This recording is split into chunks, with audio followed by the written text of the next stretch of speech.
What you see is indeed a coffin which says, "Rest in peace, meritocracy."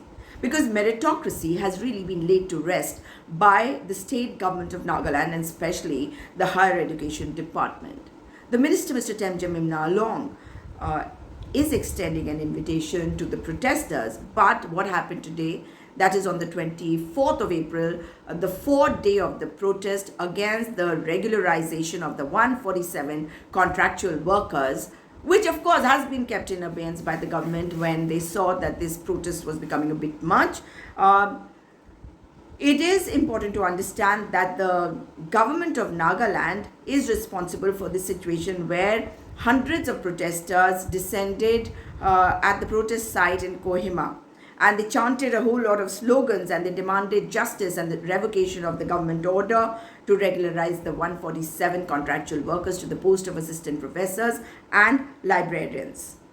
They wore black clothing and they held a memorial service for meritocracy.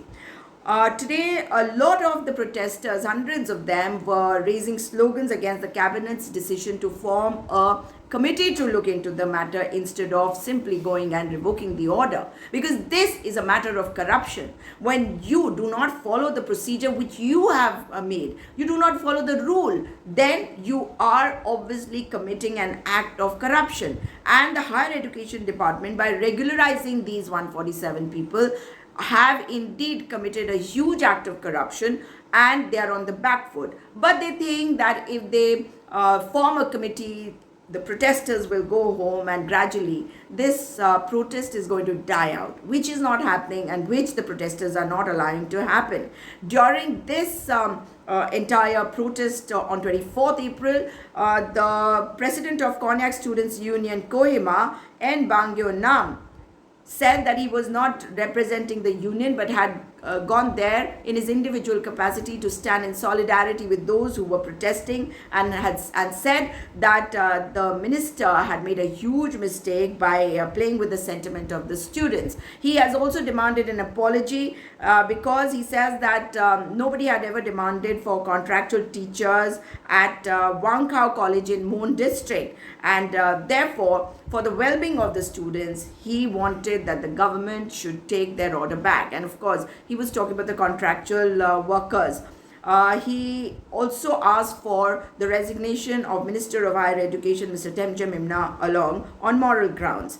There were 3 members from CTAN and 3 members from NNQF who held a brief meeting with the Chief Secretary of Nagaland on 24th April. Michelle Lokat, CTAN convener, spoke to the protesters and briefed them about his conversation, about all the people who had gone for the conversation with the Chief Secretary, and said that the Chief Secretary had responded by saying that it was the ongoing protest which had compelled the government to keep the regularization of the 147 contractual workers in abeyance. And Michelle Lokat also said that the Chief Secretary had said that the individuals were previously appointed on contractual basis. So obviously they were not permanent employees but contractual employees.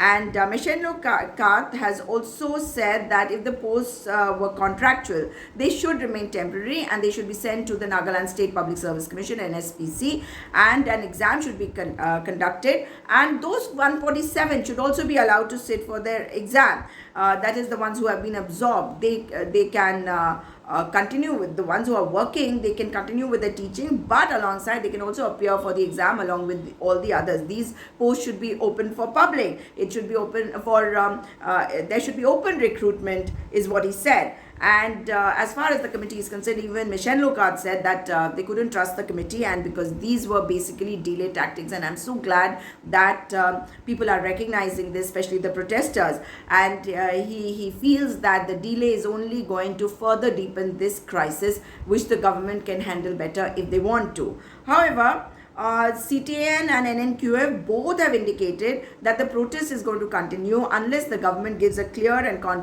concrete assurance regarding taking back the order.